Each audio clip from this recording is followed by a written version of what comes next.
Sure you know Dokita, where they smoke. You know lawyer, don't tell me. Show me Yashaki, Labe Bridge. Unsuraju Taylor, Mr. Man. Show me Simbiatu, Tota Bread. What is the superstar? You call them low life, them they live them life. You call them low keys, then they live high life. Life no they smile, but them still they live. Oh yeah, Lord, c'est mouché, c'est mouché. Lord, c'est mouché, c'est mouché. Oh yeah, Lord, c'est mouché, c'est mouché. Lord, c'est mouché, c'est mouché. Yaka Lord, c'est mouché, c'est mouché. Lord, c'est mouché, c'est mouché. Oh yeah, Lord, c'est mouché, c'est mouché. Lord, c'est mouché, c'est mouché. Lord, c'est mouché, c'est mouché. Lord, c'est mouché, c'est mouché. Lord, c'est mouché, c'est mouché. Lord, c'est mouché, c'est mouché. Oh yeah, mouché oloja, Mouché oloja. Lọ́pẹ́ mouché oloja, Mouché oloja. oh yeah, mouché oloja, Mouché oloja. oh yeah, mouché oloja, Mouché oloja. mouché oloja, Mouché oh oloja. yeah, mouché oloja, Lọ́pẹ́ mouché oloja, Mouché oloja. oh yeah, mouché oloja, Mouché oloja. Mouché oloja. Mouché oloja. Mouché oloja. Mouché oloja. Mouché oloja. Mouché oloja. Mouché oloja. Mouché oloja. Lọ́pẹ́ mouché oloja, Mouché oloja. oh yeah, mouché oloja, Mouché oloja. Lọ́pẹ́ mouché oloja, Mouché oloja. oh yeah, mouché oloja, Mouché oloja. Lọ́pẹ́ mouché oloja, Mouché oh oloja. yeah, mouché oloja, Mouché oloja. Lọ́pẹ́ mouché oloja, Mouché oloja. oh yeah, mouché oloja. Mouché oloja.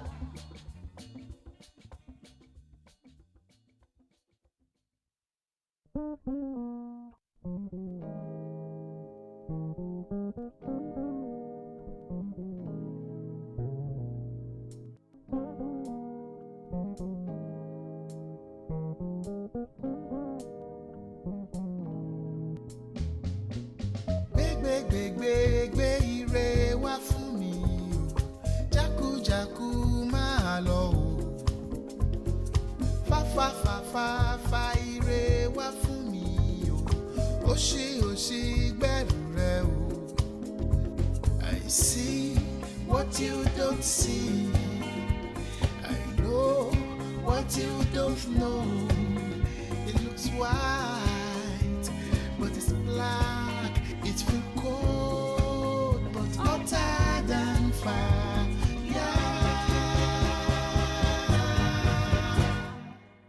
Ẹ̀yin tèmi, ó yá ká lọ, ó yá ká lọ. Bàbá kan dánmọ́ tá máa rẹ̀. Òṣì, ó yá gbẹ́rù, Ó yá gbẹ́rù. ẹ̀yin tèmi, ó yá ká lọ, ó yá ká lọ. Bàbá kan dánmọ́ tá máa rẹ̀. Òṣì, ó yá gbẹ́rù, ó yá gbẹ́rù. Ẹ̀yin tèmi, ó yá ká lọ, ó yá ká lọ. Bàbá kan dánmọ́ tá máa rẹ̀. Òṣì, ó yá gbẹ́rù, Ó yá gbẹ́rù. Ire wọlé mi o, àlàáfíà balẹ̀ ọ̀rọ̀. Owó wá mi o, mo tákàtàkà òṣì dànù. I move fast, more than shadow. I don't want to be left behind. I want to rule my world, forward ever, backward never. ẹ̀yin tèmi ó yá ká lọ, ó yá ká lọ. Bàbá God don butter my bread.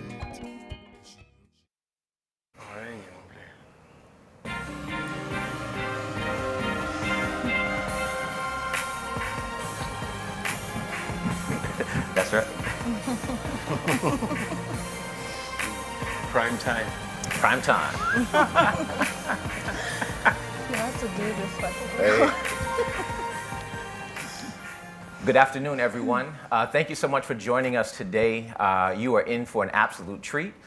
First, want to say we were welcomed in by music by our own José Valentino Ruiz, Prime Time, to bring us to Prime Time. It's good. Thank you for that contribution to the music. No problem. Thank you to Darius Lee, one of my students who also contributed. Most definitely, most definitely. Everyone, my name is Oṣubi Craig. I have the pleasure and privilege of serving as a director here at the Center for Arts, Migration and Entrepreneurship that we effectively call CAME. We are here today inside of the College of the Arts at the University of Florida. As we gather today in both a hybrid physical, we have an audience here with us live in the room, which is amazing, and I'm so glad that everyone decided to join us this afternoon. And those of you all that are joining us via Zoom, we are here physically located actually inside of the Digital Worlds Institute. Both CAME and the Digital Worlds Institute is physically located in Gainesville, Florida, on the indigenous lands of the Timucua, Patano, Seminole, and Creek First Nation peoples. I must first stop and say a big thanks to our dean, our powerhouse dean, Onye Ozuzu, for her fearless leadership, amazing support of CAME, for the genre-breaking research, teaching, innovation service happening here at the College of the Arts. I want to also give a special shout out to our Associate Dean, Sophia Acor, for joining us today. And so let's get it started. We are here today to talk about arts and entrepreneurship, creating success in the COVID era. And when I say that we have an all-star panel today, I'm not underselling it at all. To my left first is Dr. José Valentino Ruiz, who is an expert musician, television and commercial educator. Jose is a multi-award-winning artist, composer, audio engineer with Emmys, Grammys. He is a flutist. He is a bassist, saxophone player, piano player, Latin percussionist, a prolific recording artist, producer, filmmaker, composer, and post-production engineer. Jose, it is so glad to have you, brother. Hey, it's an honor. Thank you all. Yes, indeed. Yes, indeed. Next up, the true powerhouse amongst everyone on this stage, Hajarat Alli, the co-founder and executive director of the People's Center Lagos, the Q Dance Company of Lagos, Nigeria, the preeminent creative organization with an international reputation. She is also the creative director of E-Ray Designs, a clothing line and home improvement brand. On top of all of those things, Haji is also the research assistant inside of the Center for Arts, Migration, and Entrepreneurship. Haji, so glad to have you with us today. Thank you. It's a pleasure to be here. And last, certainly not least, Qudus Onikeku, who is a multi-talented artist working with equal strength in research, installation, creating community organizing. And in many ways, Qudus is a catalyst for change. Qudus is the artistic director of the Q Dance Company and the People's Center Lagos. And on top of all of those things, he is the inaugural maker in residence here in the Center for Arts, Migration, and Entrepreneurship. Qudus research investigates solutions of questions around viral dance moves and other entrepreneurial solutions to the challenges that we face today. Qudus Q, it is good to have you here with us, brother. So instead of me telling you about these people, we're going to show you a couple of videos to really let them introduce themselves to you right now. So Ethan, let's play the first video. I can say categorically that the people of this generation, many didn't believe or imagine that dance could belong to that tribe of creatives that are pushing this country to a different level.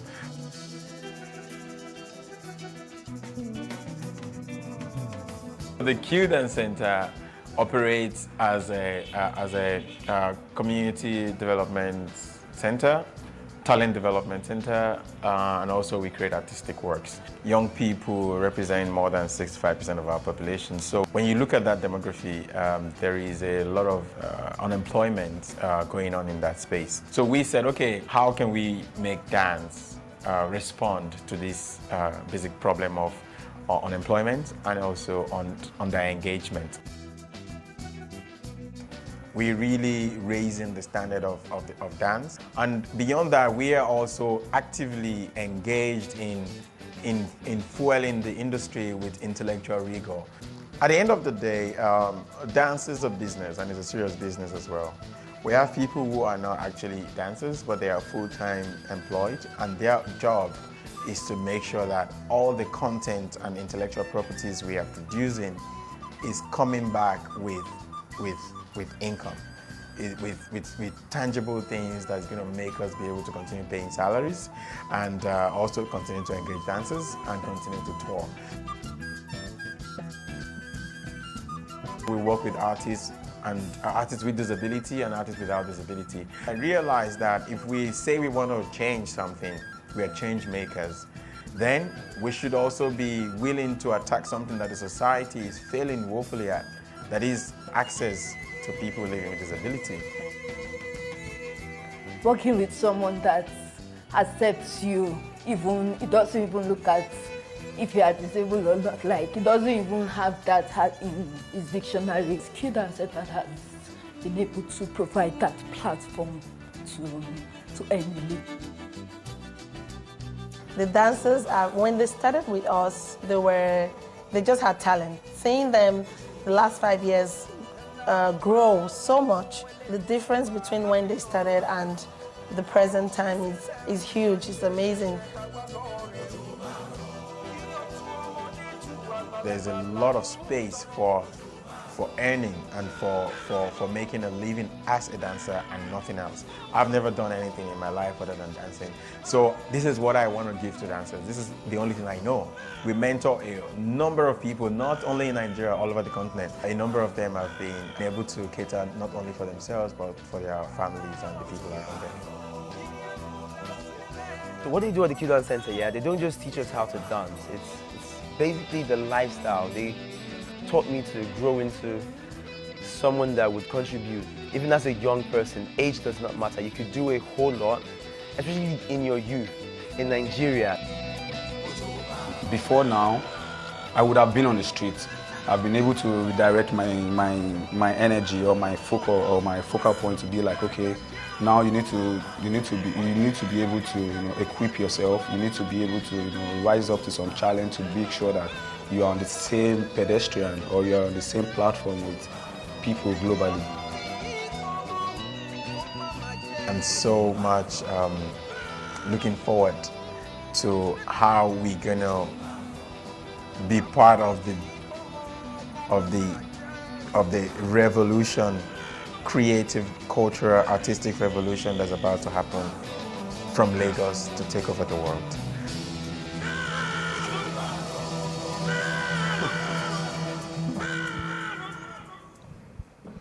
Wow.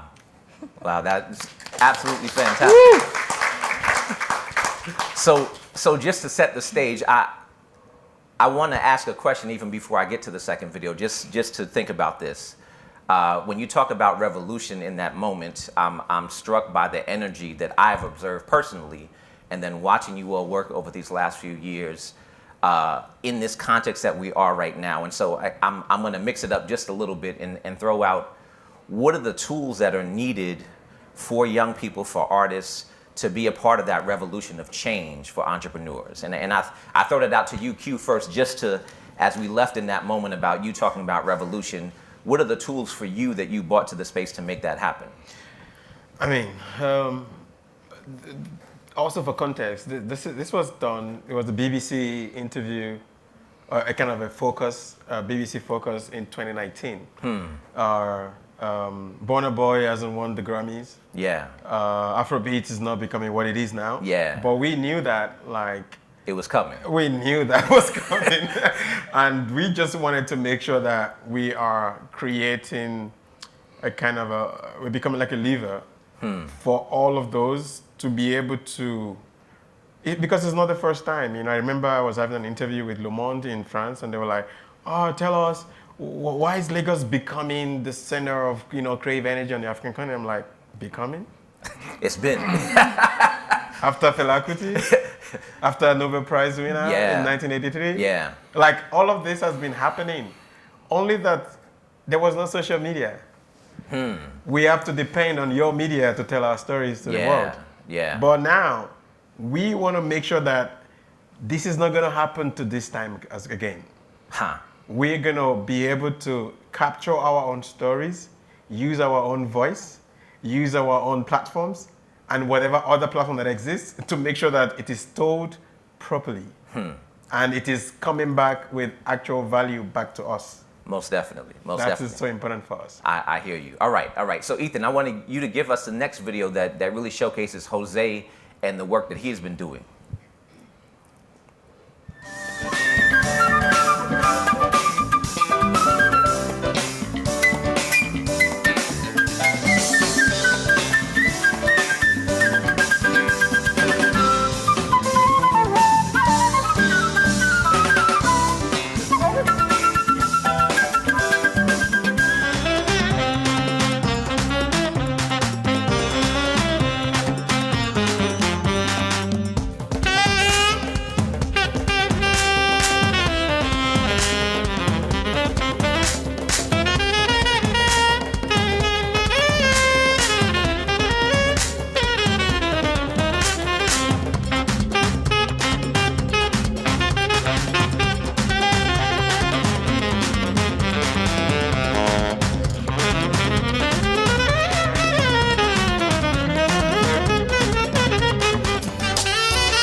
Money go.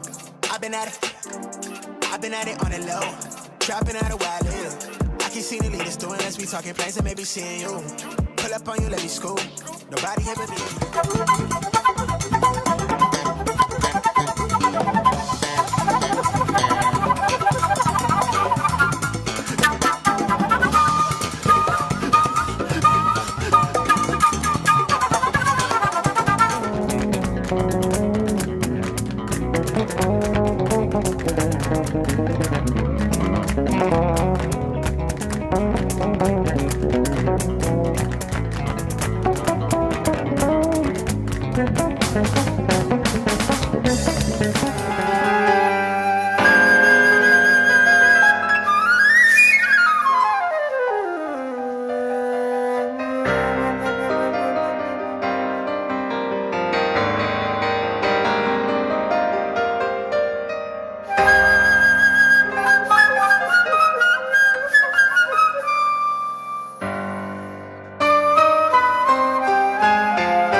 Wow.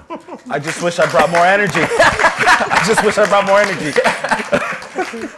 So when people talk about multi-hyphenates, that seems like to not even do it justice. I'm gonna rename you the one-man army, the one-man party. There's a lot of people behind. Nah, man, really incredible work. And Jose, I want to throw out, now that people have some context of who they're looking at, throw out the same type of question for you around what are the tools that you think about when you look at a successful entrepreneur, a successful artist, but specifically a successful entrepreneur in these creative industries? What do you think about for that? Yeah. Well, first of all, it's again an honor to be here. I have a lot of thoughts about that, but I'll say beyond tools, I think first we need to realize that we need to change our mindset. You know, especially in the field of music, we always like to compliment people by saying, "Oh, that person plays so soulful." And I've been thinking a lot about what the soul is. It's the mind, the willpower, and the emotions. And so if we can get that under control, and then we can actually rethink how we go about our activities to do what we might constitute as meaningful work. And so in this presentation about entrepreneurship, the way I like to view entrepreneurship is that entrepreneurship is the intersection of creativity and missiology. You see, you can't be an entrepreneur if you can't actually engage in creative processes, exploration, improvisation, documentation, and then delivery, if you don't even have an audience or a focus or an impetus that you actually want to address to ameliorate in society. Wow. So that's the short answer. There's a lot to unpack around that, and I throw this out to Haji as a setup, and I've had a lot of conversations, and I've observed the work that you all have done for a long time around this concept of both meaning making and also future making. Q sent me a talk by Mark Mahmoudi Joseph, and Mark talked yesterday about this concept of the artist is always able to create this other reality that doesn't exist right now, and inherently is sitting in time in the present and also thinking about and contemplating this other future. And so when Q talks about, you know, what you're looking at is 2019, but the conversation is still relevant to what's happening right now. Haji, I asked about the process of you supporting and building, in many ways, not just the individual, but the entire community of support in allowing an environment for all of this creativity to actually take place. I'm curious for you, what are the tools that have made that successful in your practice of training young folks to do that type of work? Thank you very much. This is my first talk. I've always loved to be behind camera, but it's good to be here. It's great to have you. I think I'd like to rewind a little bit back to when we decided to move back to Lagos, to Nigeria, I think 2014. And we came back, and of course we've always been informed about what is going on in Lagos and in Nigeria as a whole. And so when we got back, we got a lot of feedbacks and information from family, from friends, from colleagues about how difficult it's going to be to set up anything, and how maybe impossible it would be. Maybe it would be good to go back to France, you know. Maybe it's not a good decision to come back, but we were very sure of what we wanted to do. So we got settled in, and we decided to start looking for a space. But before we did that, we employed one of the young artists in Lagos who was also a musician, dancer. And we started working with him. He was our first staff, and we started working with him from home to strategize and, you know, to put things in place in planning to how are we going to run the center. And so we got the space, and I decided to employ an office assistant. And I had a lot of candidates, and the first person that actually got my attention was this 16-year-old boy who came into the office then, and I said, HR is my background. Yes. And it's something that I love. And I asked him, and like, why are you applying for this position? And he just started telling me about all the things he's done, and, you know, that he's never done this before, but, you know, he doesn't want to stay at home. He's tired of sitting at home. He's not really doing anything. And I actually had a lot of people that were qualified for the role, but he got my interest the most. And there was another young boy of the same age that came but plays the violin as well, and he was telling me And sometimes I'd also like to go to the studio, maybe to play and, Yes. Come back to the office. Yes. I said, okay. So I spoke with Q and I'm like, I really love this violin boy. And I also like this other guy that is not an artist. So I pushed the violin guy to Q. And you took the other one. Yes. Of course. And so he started working closely with me and we ran the center together. And of course, there were a lot of challenges because we came back with our money, our savings, and that was what we used to run it with salaries and everything and keeping up the space. Lagos is quite expensive to keep up with. And but it was really interesting because what we had in mind was just to get into the community of young people. And we were really surprised. It's like they were waiting as well. So we got a lot of interest from different communities. I was just walking and like, sorry, we just want to know what do you do here? Yeah. And we At that just, time, there's never been anything dance center. yeah, in Lagos. In Lagos. So they see Never. a billboard, Q Dance Center. Kid and Center, and they What's just this get thing? curious. And they walk in, and sometimes I'll be in the office and I'll watch my office assistant, who is also, I'm teaching a lot of things as well. I was very excited to have someone young to teach as well, and sometimes he will speak with someone who is there to make inquiries about the dance, and when the person leaves, and I'll call him and I'll be like, how did you have the conversation? And he's like, this, then. I'm like, I heard everything. Most definitely. Then I said, you can do a better one next time. But I wouldn't tell him what to do, but he would understand that maybe something was. Then we'll just talk about the conversation he had. And I just watched him like, it just like grew. Like it was really, even for me, I was surprised. And I'm like, everything I just like, oh, you can ask him to do. You can ask him.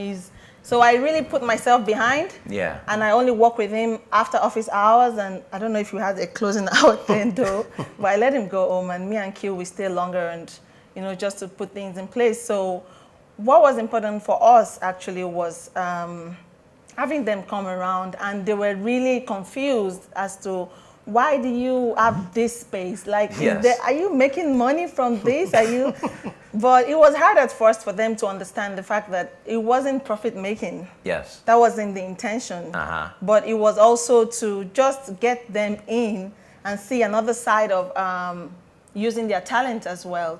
Because surprisingly, we've had one of them now who, of course, is on Al Jazeera now with a slum party, who is doing things. Most definitely. That is, and like a lot of them as well that started with us and discovered that he is actually very good at community organizing. Yes. And this is what he got into. And that's what most of them, that's how they found, their path. And of course, they were 20, 21, 17 when they joined, and now they're like the one heading their different communities. Yes. So I don't know if I answered your question. You did, and there's a couple things that I want to pull out. One, providing context for all of us, imagine that you have a conversation with your partner and the idea is we're going to move to another country without a job. We're going to take all of our savings and invest in the idea to build something with young people that there's no specific plan on how it's going to make money anytime soon. And I lay that as the foundation of then the video that you see behind us, in many ways, is the personification of that thing being realized. And so we kind of fast forward, and again, playing with time. When I first met in person Q and Haji, I visited in 2019. I went to Lagos before they arrived here at UF. And I did that intentionally because I wanted to have context and understanding of the work that they were doing in their community. I didn't want to see videos and go, okay, I get it. No. I showed up, I got off the plane, and I went straight to the studio. Arrived at the studio, people are in there, they're working, and they're creating the piece that you see behind. They're creating reincarnation at that time. And the significance of seeing the life cycle of that work happen, especially when we're talking about the fall of 2019, to be here in 2021, to have gone through the COVID epidemic, and not even gone through, to be in the midst of COVID. Haji, I asked the question of how did you pull off touring in Europe in the summertime of 2021 when countries were shut down? Every time I would talk to you, you'd be like, oh yes, we're in this country, we're gonna fly there, we're waiting to see if we can get into the country if they're gonna open up. But to literally take all of these young people from Lagos and move them all around Europe over the course of the summer. How was that even possible? How did you all pull that off? Okay, for reincarnation, we were supposed to have dance gathering in 2020 before COVID hit. Yes. And that was supposed to be in April. Then, of course, I think you were involved as well. We Yes. had already started preparation and getting visas ready. And dance gathering is an annual gathering that we organize in Lagos. And we started that in 2017. At the first location we used was the National Theatre, and you Yes. hear National Theatre and like, okay, they got it for free, and no. We had to, when we got there, we're like, okay, at least in France, you write a letter to use a studio that will take you like 3 months to get a response. Yes. They will give it to you, but you need to Yes. write it ahead. But in Nigeria, don't bother yourself. Just go and they'll tell you, okay, you have to pay for fuel for generator, you have to pay to tar the road. Sorry, that's just extreme. To fix the electricity. And we're like, but this is the National Theatre. But yeah, it was really difficult. So then 2018, myself and Q decided to move it to Broad Street, which is like a major street in Lagos, on Lagos Island specifically. And there's this big market beside it, and there's this, there are a lot of corporate headquarters there as well, which things like that don't happen on the street, Most on that definitely. street particularly, because the central bank is also there. And there's a lot of soldiers and police, always guarding this space. And we're like, the street is free anyway, so we can as well occupy it. And we wrote a letter to the local government chairman, and we were able to get his approval. And of course, we still had to battle with the police, give them something for security. And which we didn't need anyway. And so during 2020, when we were organizing the dance gathering and COVID hit, and we're like, okay, it's beginning to look like we need to cancel it, but we never cancel anything. So it's not part of our doing. Most definitely. So we decided to go digital, and we had it online. And what was interesting about that was that we had more people participate than what we had, planned for the physical one. Yeah. And so during dance gathering, we're supposed to have reincarnation rehearsal start, but we couldn't because of COVID. And when we realized that everywhere was shutting down, including Nigeria, which wasn't really affected by COVID, but the whole world is shutting down. Most Why definitely. not shut down as well? So we called out all our dancers. They were not all based in Lagos. So we need to get them all down to Lagos before the roads, and the plane and the airplanes and everything. So we organized that. We decided, myself and Q had a conversation, and we decided, okay, me and Q have a lot of conversations, and we don't always agree because it comes with this idea, and I'm like the one getting the money, and like, no, we can't do that. So we agreed on this one anyway, and we camped everyone in our house in Lagos. So we had rooms, so we just had to organize extra beds. Then we did myself and the admin team did a timetable for their feeding and their transportation back and forth to the studio to make sure we don't have any issues with the police as well, moving around. And we did this in like 4 different phases during the year to make sure the creation was made and completed, because we knew that whatever the case is, the world will still open up, and we have to be ready. We have to be ready. So I'm gonna pull Q in for a second. And I hear a lot of this theme of just continued resilience and belief that the time is going to come and there's going to be opportunity. We're going to be ready when it happens. Q, I know with this particular piece, and this is definitely on the personal side, I want to play with this conversation around reincarnation for you. And what did you mean with that? And I know that in the cycle of you all developing that piece, that one of your central dancers, Kodak, Love Divine, passed away suddenly. How did that affect the work, and how is there a theme that is played out in this conversation around the resilience of entrepreneurs that manifests inside of this work reincarnation that we see on the screen? The first thing is to come back to the notion of entrepreneurship. It was interesting because I remember one of the first people we met when we got to Gainesville was Jamie. And I love when he said, "You guys are entrepreneurs." Because, of course, we didn't think about it. Yeah. We were thinking more about, there is a problem. How can we task dance to respond to this problem? Mm-hmm. And this problem has a lot to do with poverty. Yeah. You see, it's not a dance problem. It's a poverty problem. It's a underdevelopment problem. It's an under-engagement problem. It's a, what do we do with young people? Yeah. On a general note. Like, 65% of our population are younger than 25. What do we do with all of these millions? Nigeria is 200 million people. So when I say 65%, I'm not talking about 5 million. Yeah. I'm talking about 130 million young people, nothing to do. So I was like we were sincerely thinking about that problem and say, how can we even attempt to go away from this citadel of performing at the moment, Théâtre de la Ville in France and touring the world? How can we drag all of that to choreograph this problem? So that's where we were actually transiting to become an entrepreneur. We're not even thinking about that. Yeah. So we will be sleeping. 6 a.m., a dancer calls you, oh shit, my father is dying. We don't have any money. The hospital tells us we need to bring $2,000 right now. We don't even have $2 in our house. That's a choreographic problem. Yeah. How do you fix that? Because if you don't fix that, you cannot make any work. Yeah. You tell people, you know, we're going to start a talent development project, like we were saying yesterday. Yes. We're going to train 100 dancers, and they'll be like, okay, but how do I get there?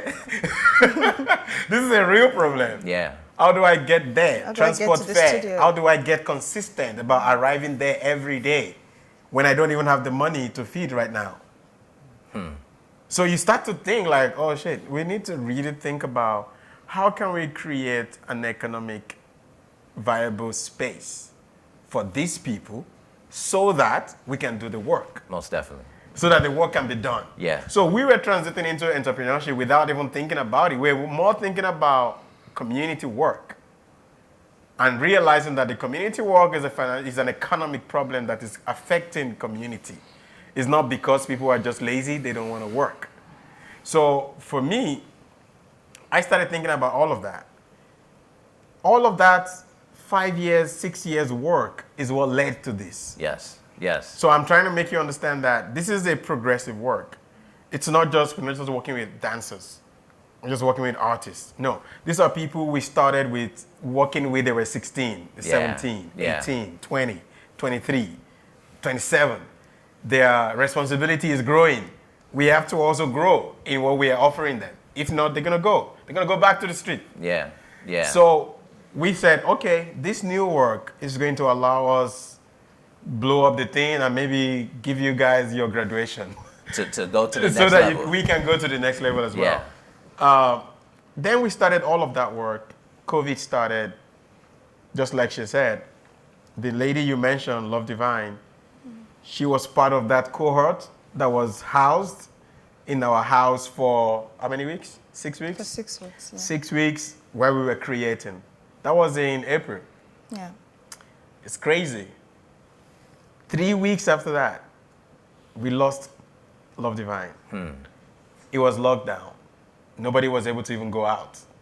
So we had to even do our send forth via Zoom. Yeah. Yeah. And what that meant, because everything for me is connected. The idea, the need to make a piece titled Reincarnation is both connected to all of this thing I've said about we taking over, we taking the revolution from here to the world. It's also connected to my own personal artistic sensibility about what's happening in the world, that we are arriving at a point of acceleration, that we are approaching our death collectively. So, but I was not interested in the death or the apocalypse of that. I was excited about the possibility of the rebirth. Yes. That's yes. going to come after that. So in a way, I was already thinking about something is about to happen. I'm talking about 2018, Yeah. 2019, then COVID. So Q, I'm gonna pull Jose in specifically on two things. And Jose, we've had this conversation about your process in the midst of the pandemic, and in many ways, as a musician, part of the magic of is being in the space with other musicians and hearing and feeling each other in that space. I am blown away by the number. I was asking you yesterday, how many albums did you put out in the midst of the pandemic? I was like 16, 17. You were like, no, 38. And I was like, oh, okay. 38. Listening to the context of everything that Q and Haji are talking about, I want you to share specifically your outlook and what you were able to do in this time frame and somewhat take us back for context so that people understand. Yeah, sure. Well, first of all, everything that was said is totally inspiring, and a lot of takeaways from there.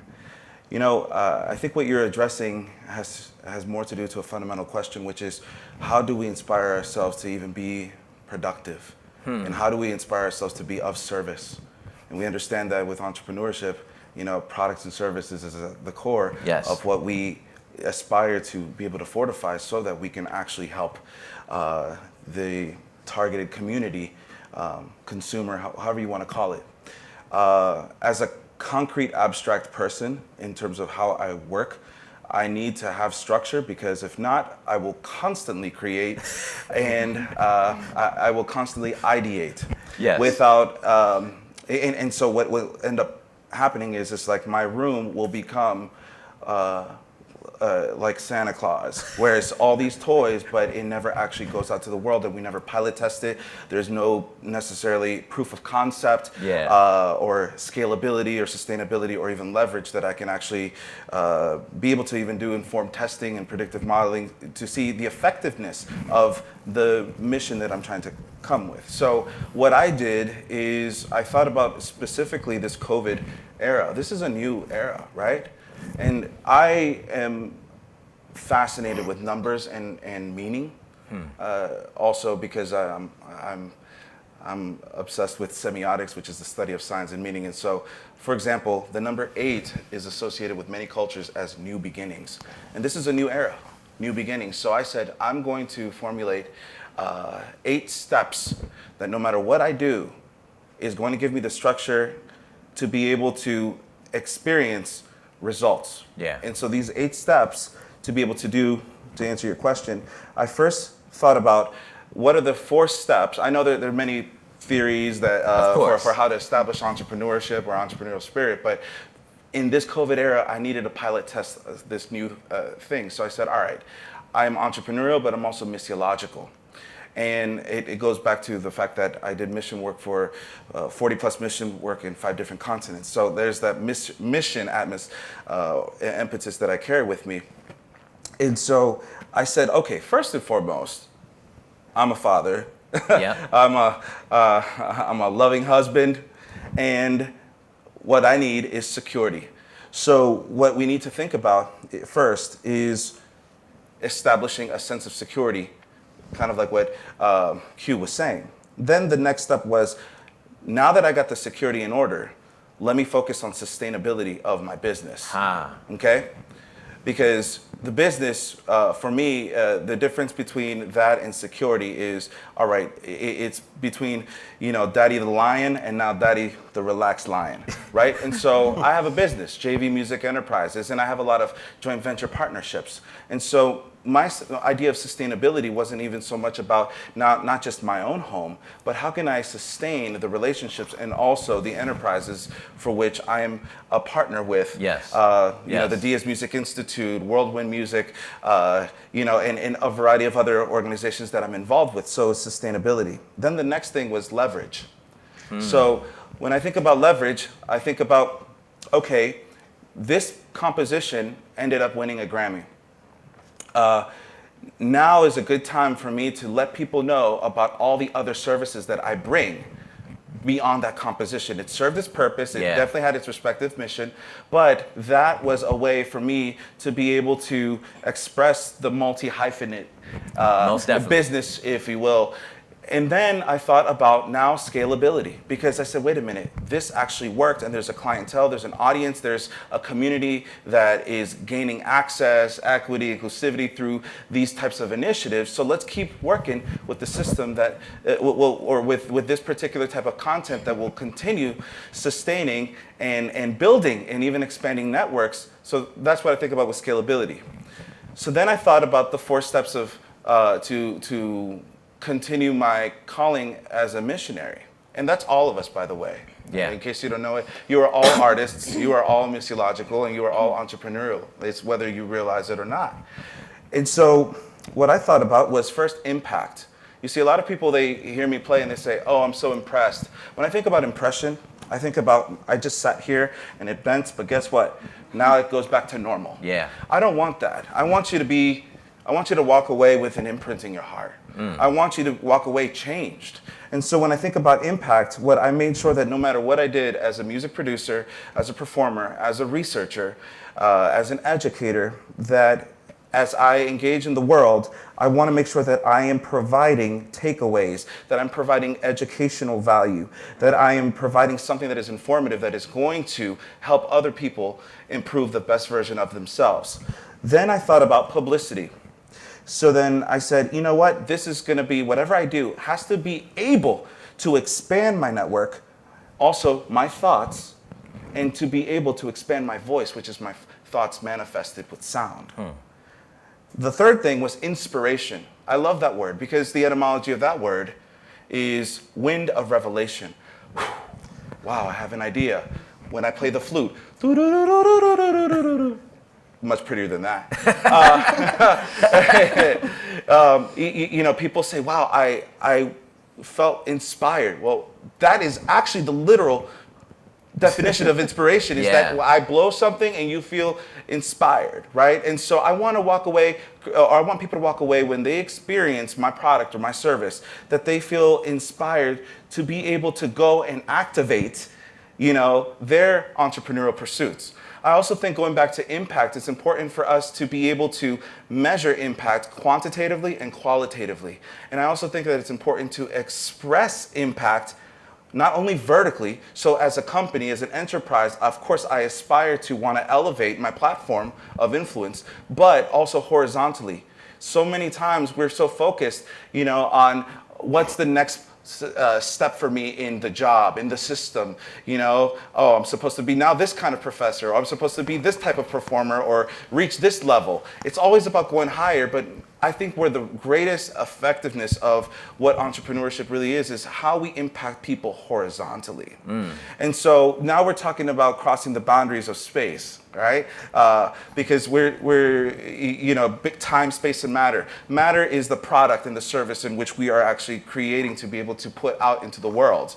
Time is taking into consideration the different populaces, the generations that it will be able to influence, so that it's not limited to just one generation, but if you want to have longevity, sustainability, leverage, scalability within your enterprise, you need to be considering about multiple audiences. And then space is, can it be, and this is the final one, translatable, translatability.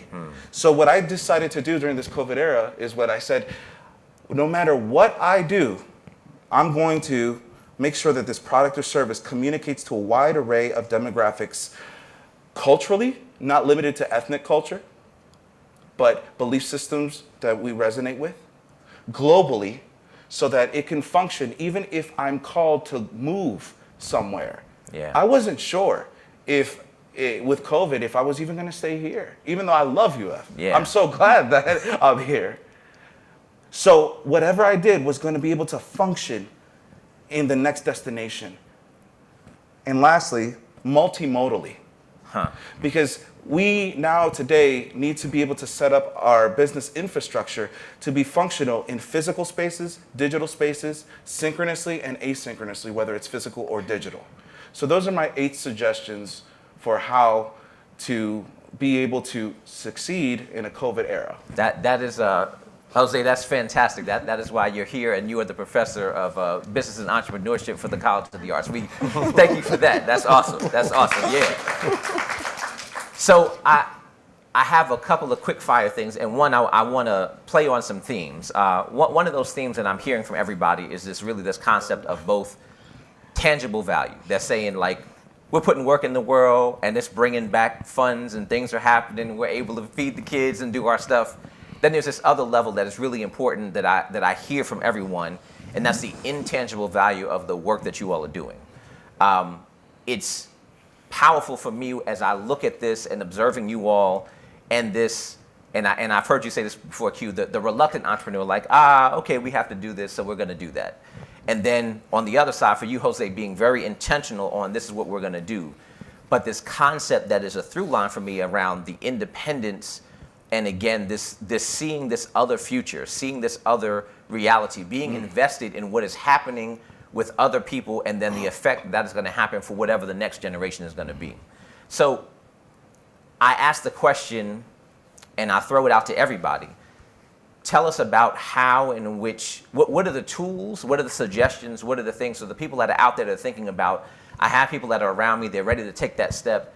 How are we as a community, as CAIM, as educators, as artists, going to help to develop the next generation of directors, the next generation of managers, the next generation of artists that are going to be able to move forward in this environment that is unlike anything that in our lifetimes, where there was a moment everybody could say, when I was here, when the world stopped, we were on our way, and then not nowhere, that's finished. Now we're going to do this whole new reality.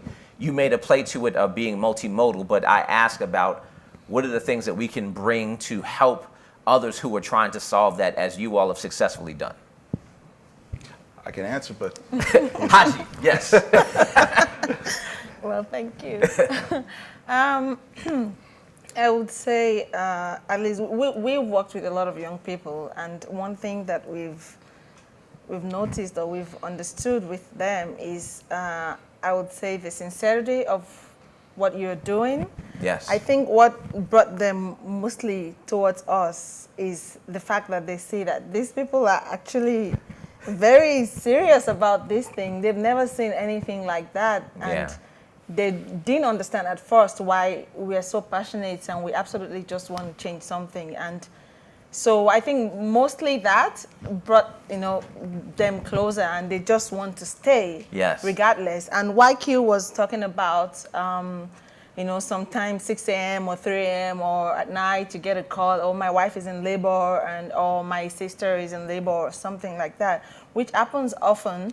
Well, what I did put in place was that when we realized that this was going to be happening a lot, and we cannot take out all the money that's supposed to, I just put a system in place whereby we don't give them funds, free fund, no, because we're also trying to teach them something. So what I did was, you're going to refund back. You're going to work. You're going to work. Yes. And, sometimes we do projects that we're not necessarily expecting anything from it.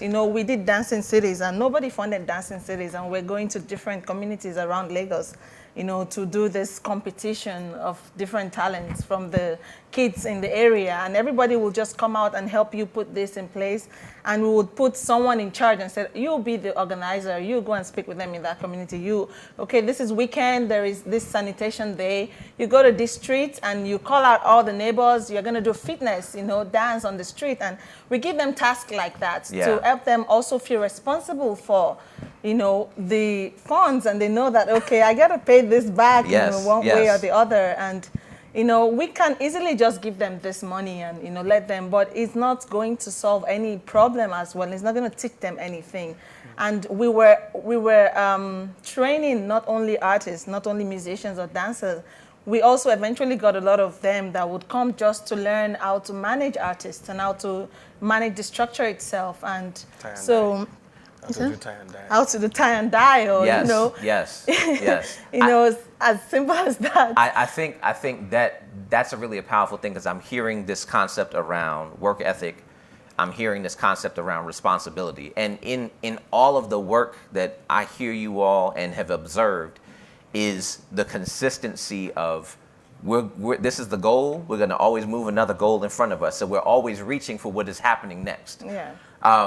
Jose, in the work that you're doing here at UF and the student community that you're building and the artists that you're cultivating, what is it that you've seen in their growth cycle here locally that is happening? And share a little bit about how that work is going, and also the curriculum that you're developing here for us. Yeah. Well, all right. So everybody say smudge. Smash. Say it again. Smash.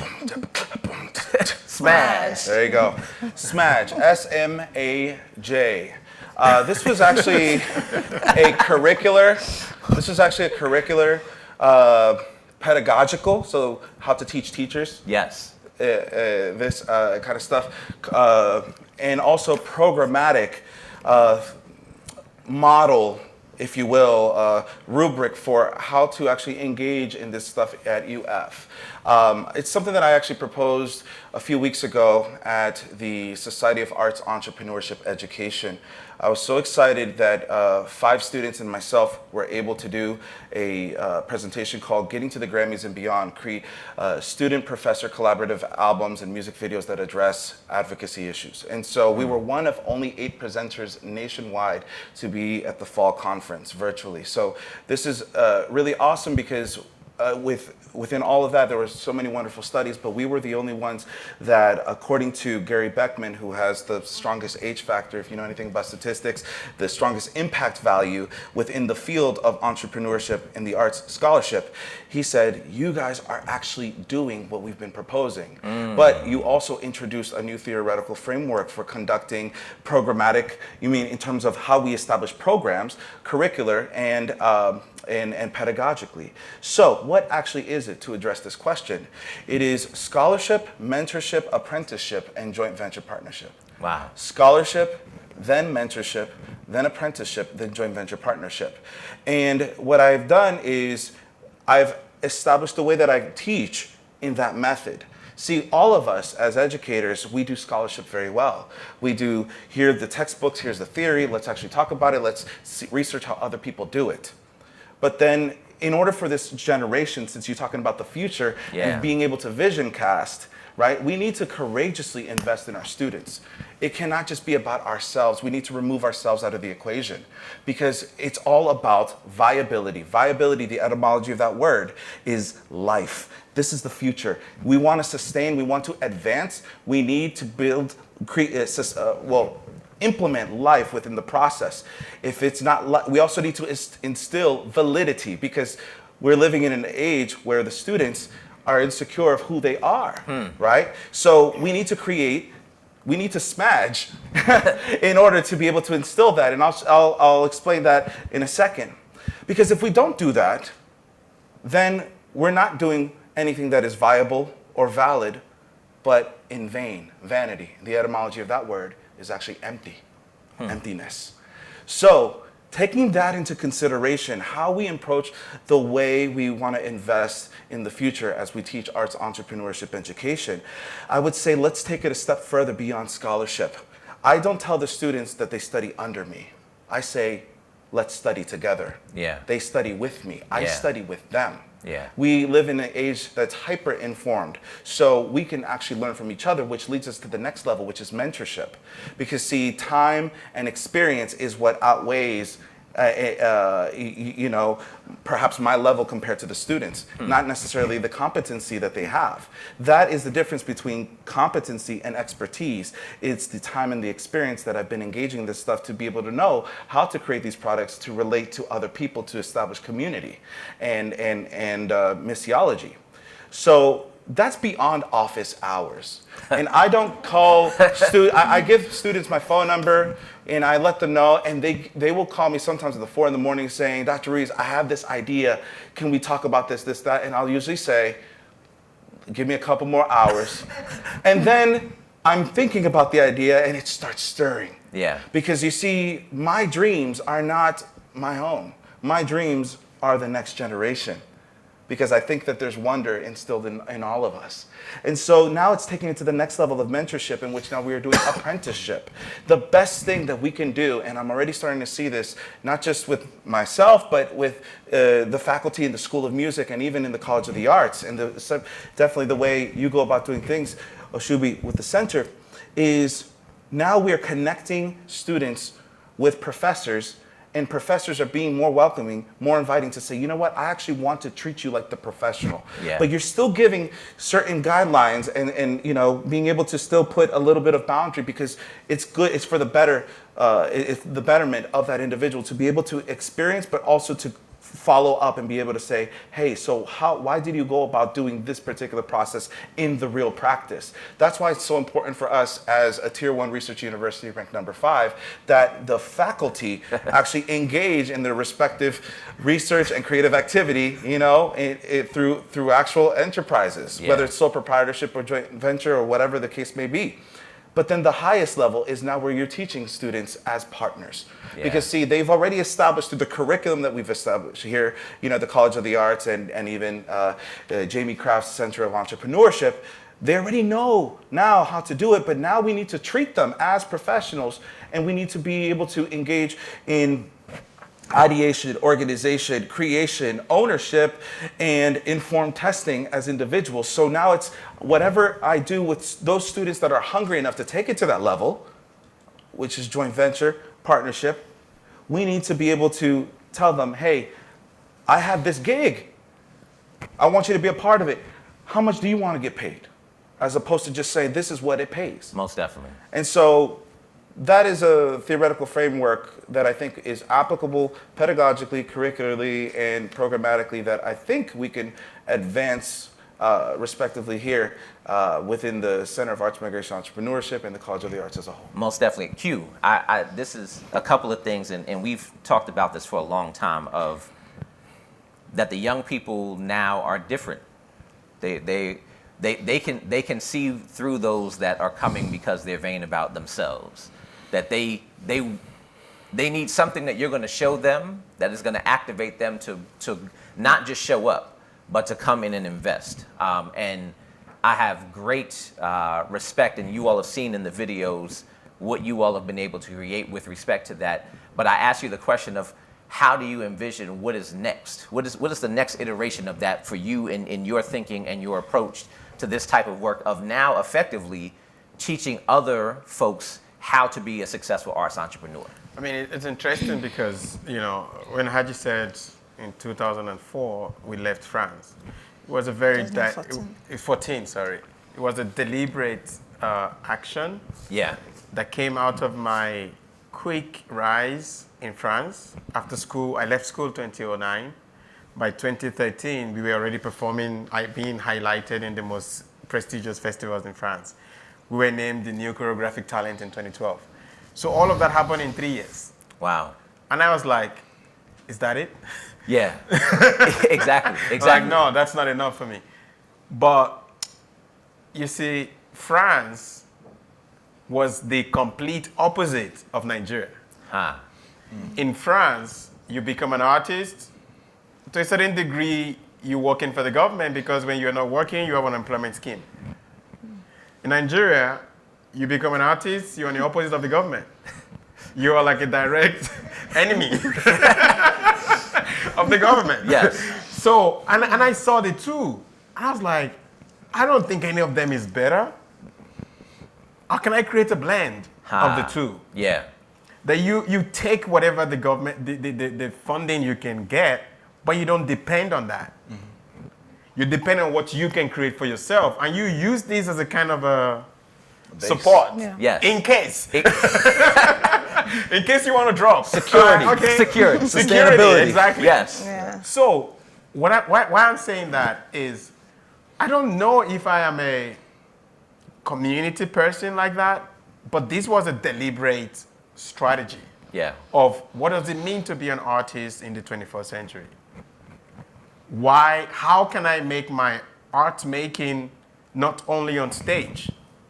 How can I create a blend between art and society, where my work is both on stage, off stage, online, offline? So this for me is just an experiment until this point. I hear you.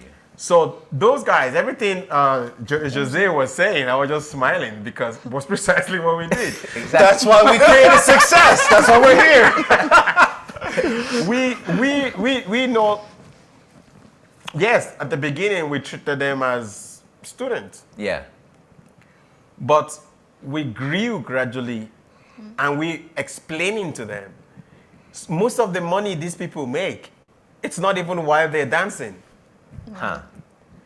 Most of the money we made them make was, okay, guys, some guys are coming from Germany. They want to come and see what's happening in Lagos. So you're going to be the one taking them around, and Yeah. they're going to pay you $1,000. And they'll be like, is that it? Yeah, that's it. Yeah. We are gathering dance moves for Atunda project. Yes. And I'm telling them, there's dollars, just get me videos from Instagram, just download them, cut them into pieces. And they're like, is that what I'm gonna do? I say, yeah, and you're gonna make 10,000. Like, okay. So I'm showing them that it's not just about you being on stage. Most definitely. All these other skills you got, A part of this industry. you need to understand how that can translate for Yes. you into something that can make you money. Yes. So now, just like you said, I am not talking to them, Yemi, get me those dance from Instagram, I'm gonna pay you 2,000. Yes. No, how much do you want to charge for that? Yes. But they know it's me. They're like, Q, you're the one asking me this? Yeah. The same thing for the costume for Reincarnation. Yes. One of them is a costume designer. I also chose him and said, you're gonna be the one to make the costume. Yeah. Show me. I taught him how to make a PDF of the work Yep. that he wants to do for me. Yes. I also taught him how to negotiate with me. And now he's done it.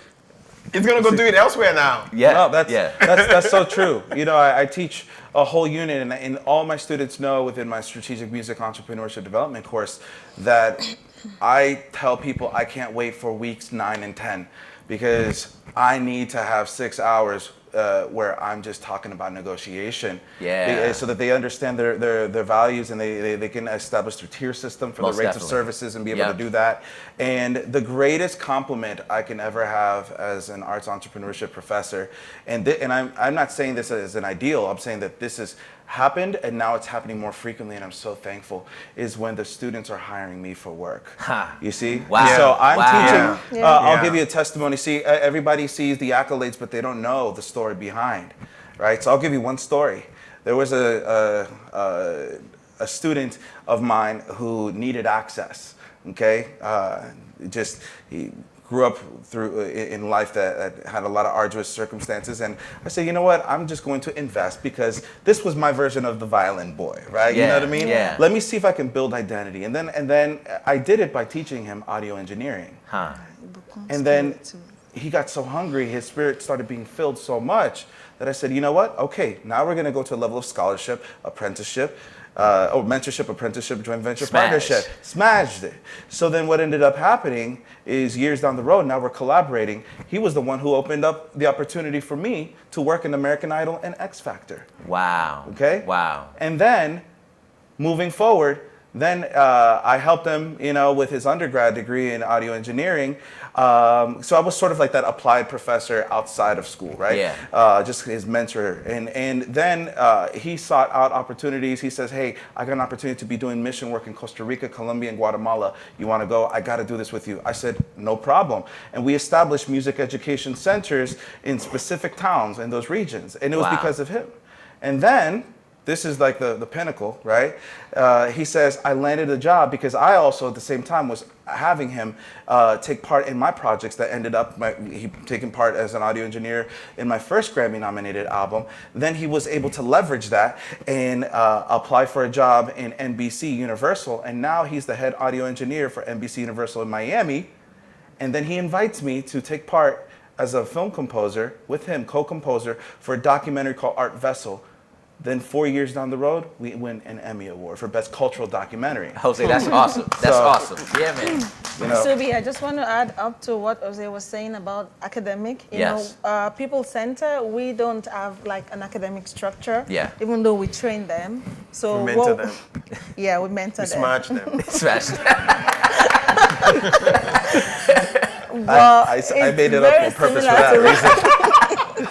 It's very working. similar to what he said. Yeah. You know, what we just did was that a lot of them, when they came, they wanted to dance and play music, and That's it. that's it. Yeah. But we kind of push everything around, and they got a bit confused at first. So we would give them tasks we'll give them like build a budget or build a presentation. Most definitely. Things that they were not really interested in at first, and they didn't know why they had to do it. And eventually, because what they wanted to do was just do. They just want to dance, and they just want to play music all the time. And we just, some days they would come and we would all be in the office brainstorming and mostly asking them to talk while we listen. And, they'll get into the spirit of, it seems my idea is making sense. And they're listening to me. And, sometimes we'll push them outside to go and, make inquiries or, go and talk to people and ask them what they want from dance or music, or what would you like this community to do for, So, and they kind of eventually just got used to that. And a lot of them just diverted, not all of them, some of them just diverted into, maybe I'm not really a dancer, maybe. Let me help run it. Exactly. I think I have a question that is from online, but I want to touch before I throw the question, and the question is specifically for you, Q. As I hear about this development and I hear about these skills and this transfer, when all of these things are coming together in many ways, and you said this earlier, Q, is a matter of taking folks through a process and allowing them to graduate. That the goal in many ways is to create the next wave of folks, in the same way that in many of us, we look back at the mentors that we have, at the people that invested in us. Jose was asking some questions earlier, and I was like, yeah, man, the reason that I'm sitting here is because so many people in my community invested to put me in position to be here. And so the obligation comes that if you're in that spot, that's what you also need to be doing on the other side. The other thing I want to highlight for everyone is that people ask, well, what's the secret? The secret is what they're telling you. The secret is that the work ethic. The secret is being consistent. The secret is understanding the business and the industry that makes a successful artist. Just being an artist is not really enough, and especially when we are in this particularly sensitive moment. So, Q, your question. What is your most important advice for community organizers or community leaders? Your most important advice. Where's this? I don't know. Kathy just sent me the question. The question is from Valu. Of course. Of course. I cannot imagine. I think I always say to people that people generally, I think they're innately good. Yes. And helpful. Yes. They want to help. Yes. So I always tell the people I work with, I say generosity is two-way stream. Generosity is not about giving alone. It's also about taking. Because a lot of people, maybe some people just want to give. And if everybody wants to give, then nobody wants to take.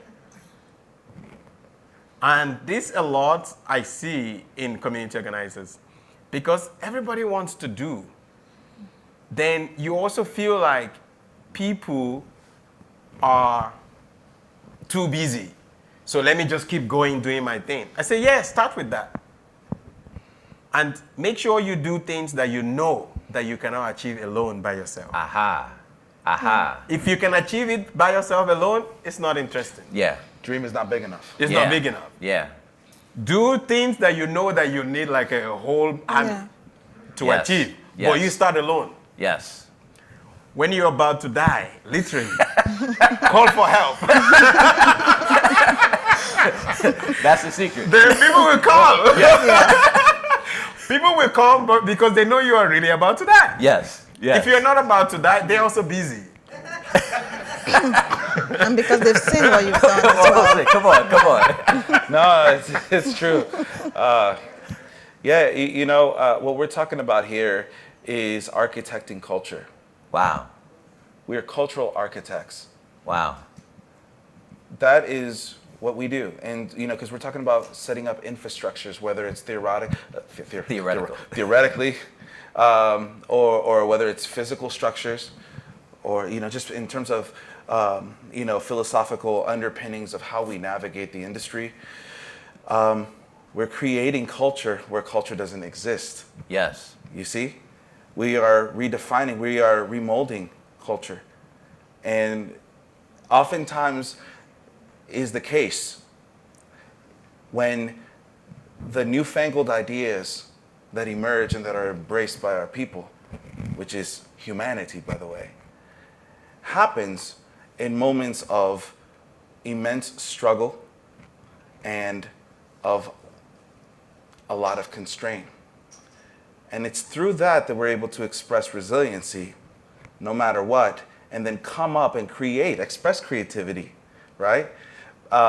In such a way that it's going to inspire new ways of thinking and new ways of doing. Yes. So I think as cultural architects, we need to be aware of what has existed, understanding the past, be able to successfully function in the model that is present so that we can propose new solutions and even new avenues that will eventually become established structures. Yeah. Yeah. So. So what we're going to do now is we're going to bring up the house lights and call out to the audience for your questions. And so in our closing moments here, are there any questions in the house? And I'm not sure who has the microphone. Does anybody have the microphone?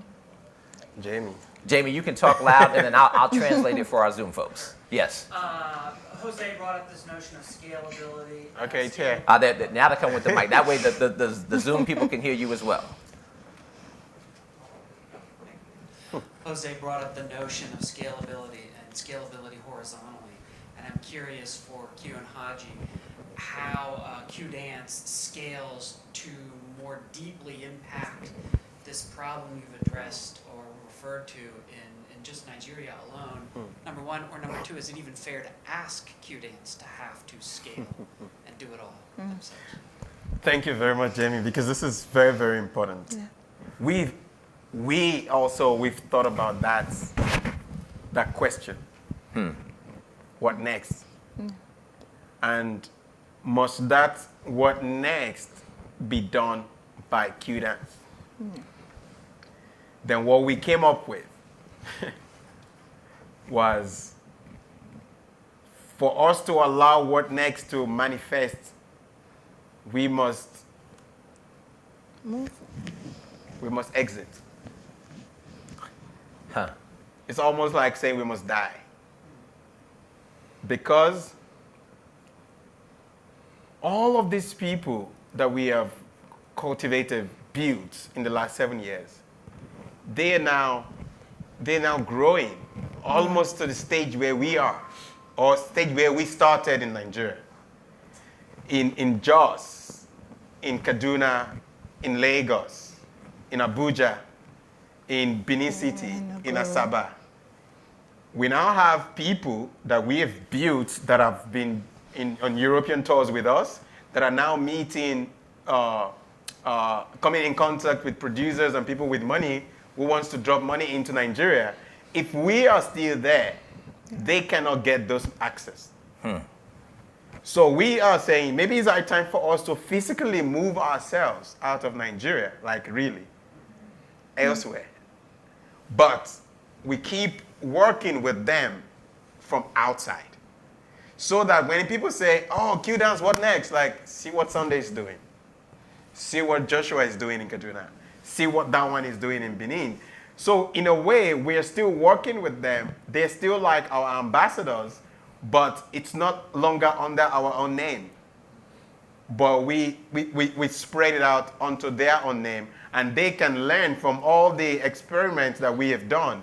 Talent development, community development, art making, services, SMAJ. They now have to do all of that work for the generation that is coming after them. Because I kept telling people that if we, one organization, can achieve this much, imagine if we were 10. Yeah. So now that's what we're trying to achieve, that we are many. While we're still in Lagos, we started practicing that because we know that at some point we need to move for them too. Because it's like when you raise your child and your child becomes entirely dependent on you, and you really want your child to just, be, and it's normal that they just write sometime, they text me or they text you and like, I have this project, I want you to read. They do this a lot. And we always find ways to make sure that go and start it. Then we come in gradually, and we come in a way that is more or less invisible, that they are the one that are pushing it. And we come in mostly as a joint partnership now. Yes. It's no longer a help. Yes. It's no longer, mentor. No, we're not mentoring you now. What's in it? So that they start to understand that they need to start thinking about that as a bottom line as well. And they have understood that, this is not my mother pushing me away because my mother doesn't love me anymore, but because my mom wants me to spread my wings. To be better than Most definitely. Yeah. I have a question that comes in from online. This is from Amanda. Her question is to everyone. It says, how does one follow these amazing models when the system structurally marginalizes certain people? I'll answer that. Yes.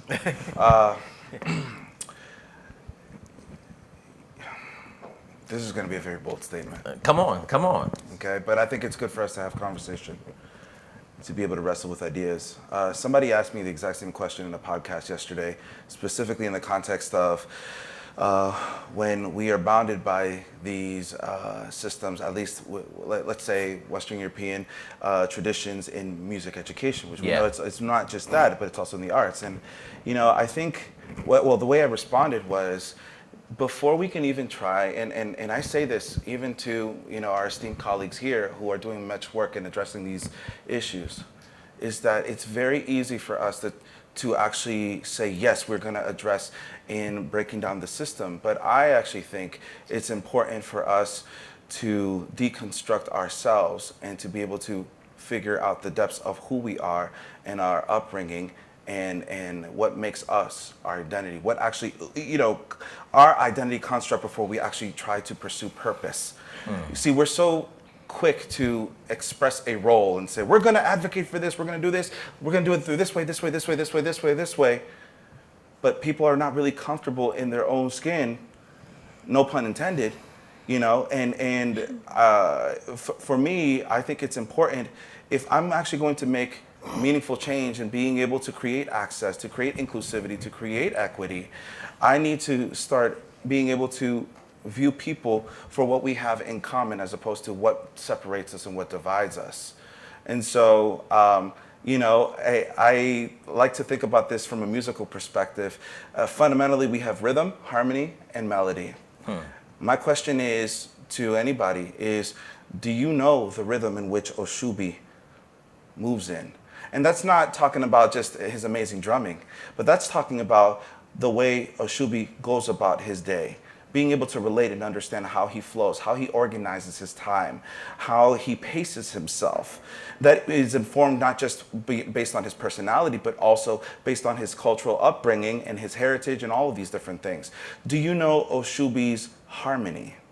Meaning, who are the people that he associates with himself, and how does he allow people to influence and inspire him, and how does he put boundaries so that he also be able to manage his time, and how does he interact with people as he engages in his work? And also, do you know Oṣubi's melody?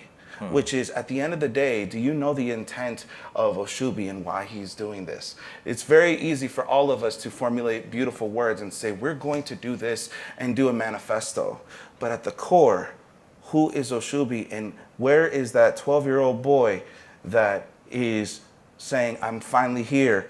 Oftentimes we're going back and we're saying, wow, the reason why we're having so much fun is because we're really going back to our episodic memory and saying, I remember what I went through. Most definitely. I remember the people that told me that I couldn't do this and this and that, and now we are living it. Most definitely. And so I think being able to deconstruct ourselves is imperative before we even try to address the system. Now, I'll pass it on to answer the question about the system. So, I have something to say about that Come question. on. It just reminded me of before we moved to Lagos, while we were in Paris. Yes. We understand the French structure very well. I Yes. actually worked there for some years, and Q as well. So Schooled there. I schooled there, schooled there. So the structure is very, and it's very different from the US structure. I'm not sure if I entirely understand the U.S. structure. No one understands. But I am. But keep going. There is no structure. Land of the free. You're in a good place right now. I'm gradually getting there, but this just reminded me of why we were in Paris, and we decided, okay, so we applied and we got this funding from the French government for 3 years, and it's a huge money, you know. So it was good, so we can do projects. And we decided to do, one of our projects had to do this thing called Afro-Parisian Network. Yes. Because we have a large community of African descendants from all over the world, Yes. actually, in Paris. And we usually often organize this get-together in our apartments, and people would come and they bring one more person and one more person. So the family was just expanding. It was really difficult while we were living in Paris because they didn't want us to leave. So we decided to organize a Afro-Parisian network, and we invited all our contacts, and they invited all their contacts, and we didn't know how it was going to be the first one. And we rented this space in Paris, and the first one was like, there was no space anymore. We had to ask people to go back. Wow. Yeah, and we were really surprised, and we're like, okay, wow. And there was discussions, there was presentations, there were food, and a lot of things like that. And we did the second edition, and it started growing bigger and bigger. And we decided to have a conversation with the administrators in the French government about this project. Yeah.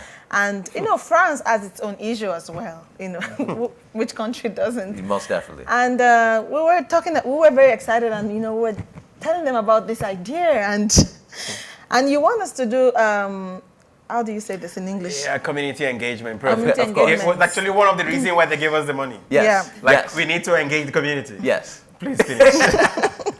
And so we thought, we spoke to them about this amazing idea, and we already got reactions from the community. Yep. And Successful. yeah, nothing else to say, and they just... They'll be like, so you didn't do any community engagement this year? Huh. After saying all that. So for them, you know, like, you need to know France. France is almost the opposite of United States. They like this idea of we are all French. Communitarianism is not their thing. There must not be little pockets of communities. We all should be French. Only that this collectivism is white and male. So we that are not, we need to fit into it. That's what so they call it assimilation process. Of course. So you need to be assimilated into that. I'm like, okay. So for me, I feel like the only way to kind of like round up from what Aji was saying is, if you have an idea, the amount of problems that we met when we got back to Nigeria. Okay, do you know the amount of problems that we went through to even organize what she was talking about? Yeah. Like, the first time people got into the room, black people got into the room together in France. Like, whoa, there's so many black people in here. Yeah. Black people saying that. And it's not organized by a white person. If it was organized by a white person, they feel comfortable. These black couple are the ones organizing black people to come together. People feel like, oh shit, we must be doing something wrong. That's where we're coming from. Yeah. Now we go back to Nigeria. We started all of this work. People saying, this place is too nice for dance.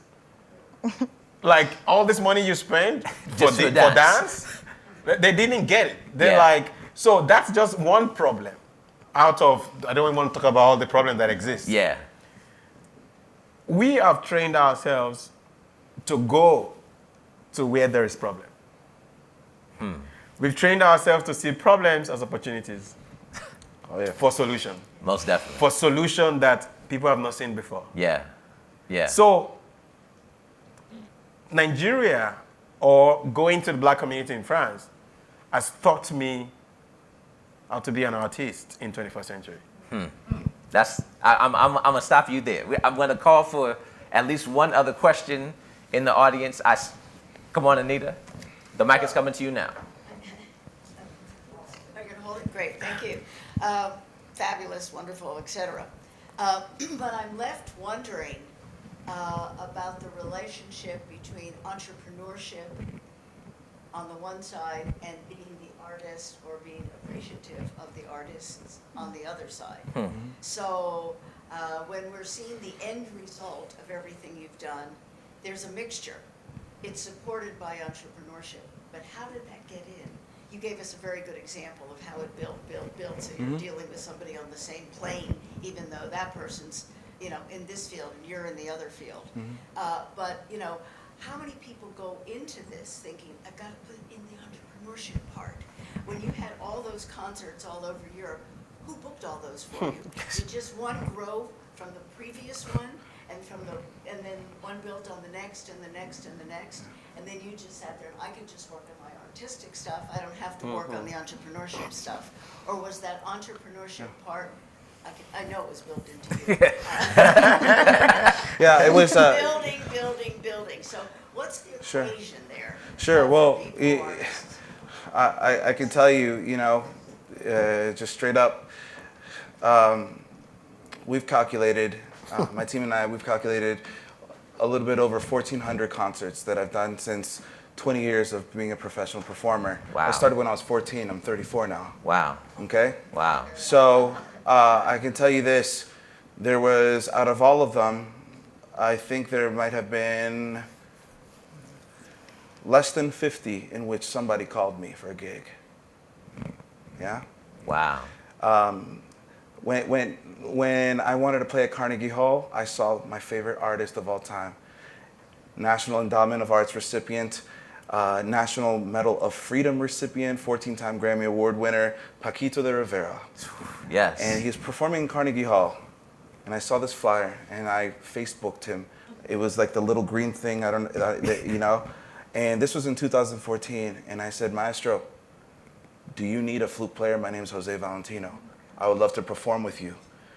And he wrote, he said, I don't need a flute player, but I need a Barry sax player. Do you play Barry sax? I said, by the gig, I will. Yeah.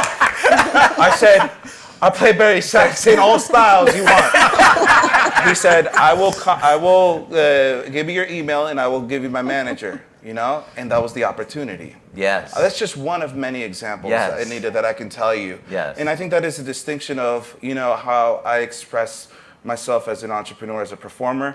I also know there's another one who is just like that as well here on, which is the Maestro Wilson Tremura, who's the associate director of the center here. And, you know, we're cut from the same cloth. And I think that's one way to be able to convey how what we do is entrepreneurialism. Yeah. Because we're seeking out the opportunities. Nobody's calling us. So we have to be our own managers, our own representatives, our own negotiators. We have to understand laws. We have to be able to understand all of these processes. Contracts. We need to be able to know how to reach different organizations that are non-arts centered, that actually have equivocal goals. Okay, so I've even, like, as a producer, I've been working with an immunologist to be able to translate things about, yeah, I know, right? It's like, what? To be able to translate, you know, things about just different types of microorganisms and diseases and things like that to a community that needs to be informed. And I'm doing that because she does all the research. So what I'm doing is I'm converting the empirical research into hip hop. And I'm the one who's recording and writing the lyrics and then actually rapping. So that's a little example of just to say a few things. Yeah. I think it's, to be fair, to be really fair, I think it's a temperamental thing. I think I know the kind of temperament I have. I'm coming from a space where I wasn't a minority, you know, coming from Nigeria.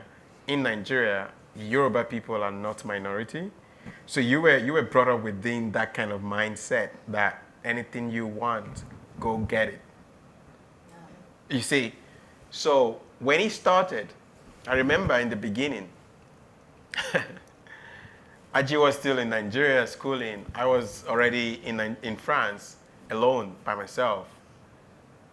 In the beginning, I created 2 different emails. Let me just give you an example. One for me, the artist. The other one for me, the manager. I did the same thing! Yes! So when you write me, oh, Q, You have a pseudonym? You have a pseudonym? yeah, Okay, yeah. My manager will reach out to you. That's hood level right there, bro. That's hood level right there. That was how we started in the beginning. Yeah. So that people see that there is a structure. Yes. But this structure was one man. When she came in, I just won a competition in 2010 in Bamako. I was named the best whatever in Africa, solo prize. All of these emails started coming in for the manager's email. I'm like, Angie, this is your email from now on. That's how she literally became my manager. It was not even, there was no conversation about it. I was like, this email is too much now. Go for it. And then she would call, and I would say, put it in speaker. And they're talking like, tell them we'll call back. So they'll drop the phone, we have a conversation, let's do this, let's do that, yeah, so call them back. That was how we started. We didn't have any experience or anything. We just started by doing it, and by doing it, we're learning. We said, next time, don't do that again. Next time, do it this way. That was how, this is how many years now? 11 years later. Yeah. Wow. We're organizing European tour. Wow. Yeah. It's interesting because when I started, my field is even though I used to volunteer a lot in a lot of arts works, even while it was in Lagos, while we were friends. And when I came in, I decided to do my master's in human resources management. And while we were doing, the 1 year that we had to go into any company to do our, so I'm like, okay, I would like to work with the dance company, and and everybody in my school were like, dance company, HR, like, how do you want to? Yeah. So I decided to write my memoir on My thesis. on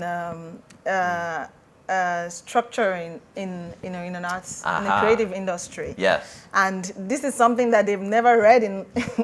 Everybody was writing something regarding HR in the standard corporate world, and yes. And so my lecturers are like, this is really different, but this is really good, and I was opportunity to also practice it with our company, and it was really interesting for me. And I'm always telling that in negotiation, like, I'm not an artist, I'm just the one managing this whole thing. And even though sometimes, like, yeah, I mean, and I remember that we've already started working together. I remember I kind of like fired my manager, and that was when she became the manager. So this was when Haji just came to France. She's been schooling in Nigeria. She's taking a break. She doesn't want to hear anything about school. I'm like, yeah, it's not school, but you can learn this one. Yeah. And it was precisely talking about her master's. She went to master's in a private school. You need to know France. France is free education. But if you go to private school, it's as expensive as United States. Wow. Mm-hmm. We decided to go to that school with the money we were making from dance. So she was going to school to go study human resources. So most of those, that's for you to understand the idea that, wait, so you paid all of this money to study here and go work on one small community project when everybody's working with, like L'Oreal France, Coca-Cola, and you chose this small. It comes back to the fearlessness. It comes back to the vision. It comes back to the future making. We are, of course, over time. Okay, but Welson's going to push us further. Come on, Welson. We're gonna speed round. Thanks so much. I hate to hold the people longer than I have to here, but you brought some very important words for me. The deconstruction is the most important one. From an academic perspective, as a musicologist, as someone trained and have higher degrees in education, I feel as a performer now. So I have a hat as a performer, as a hat as a writing books or articles for publications. I feel like our job in university, especially at this center, it is to deconstruct and reconstruct how we see talent, how we see individual knowledge, and not try to put people in boxes. Because sometimes if you're a flute player, you cannot play a saxophone. Come on, you're a flute player. If you're a singer, you cannot play your guitar. Or if you want to sociology, if you're being business or law school, you cannot be play music, you have to. So my goal in life is to people to be their best, whatever they are. And people have different talents and different necessities and different abilities. So thank you so much for your enlightening to this. And we need to construct that fight because it's a long fight, but we're together. Thanks. Most definitely. Thank you, Wilson. I am going to quickly, you could definitely applaud for that one. I'm going to quickly say thank you to Ethan, to Jan, to Tim DeFado, to James Oliverio, and the entire Digital Worlds crew for hosting us today. Thank you so much. I want to especially thank our Kane team, Kathy, Haji, Eric, for all of the work that you all did to have us in this space. Thank you so much for that. For the panel that we had, who were absolutely fantastic, who are all Kane affiliate faculty members, José Valentino, Hajarat Alli, Qudus Onikeku, thank you so much for sharing your wisdom and knowledge with us. And I want to thank our in-house audience. It was so great to have you all here with us to give energy back to this conversation. We look forward to the next time. Thank you, and everyone on Zoom, have a great afternoon. Peace. Are we going to drum? Yes, yes. Okay, and now, if anybody that wants to stay on, we're going to make some music and play some drums. Is that mine? Is that mine? Yes. That was incredible. Yeah, man. So we have to. All right, Beth. Cool. Yes. Yeah. Hi, Really? so good to see you. So good to see you. Wow. Thank you for coming. Was still the comment. Thank you. All right.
Yeah.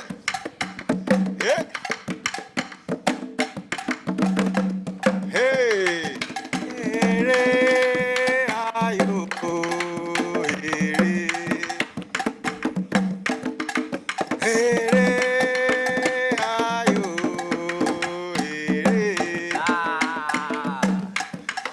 Ere ayo ere.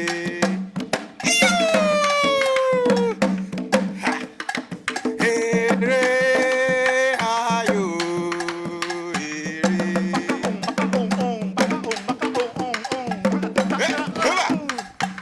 ìlàgbà mi màmá yóò ní ṣe ò èrè ayò èrè òde láàmìrè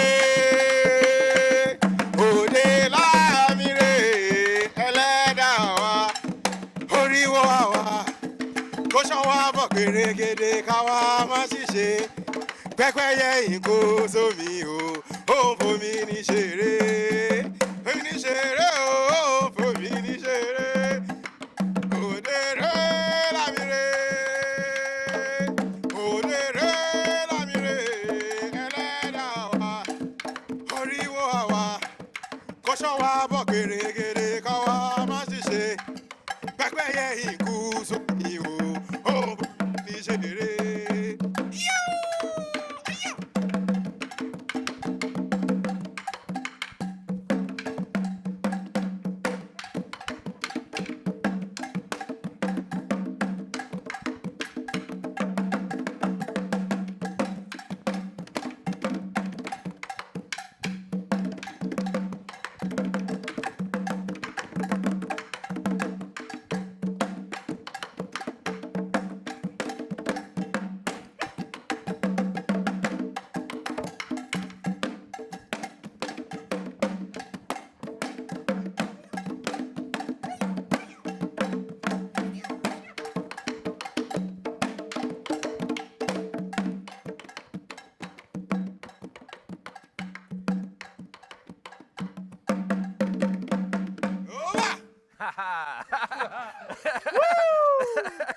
Good stuff, baby. Good stuff. Great, great.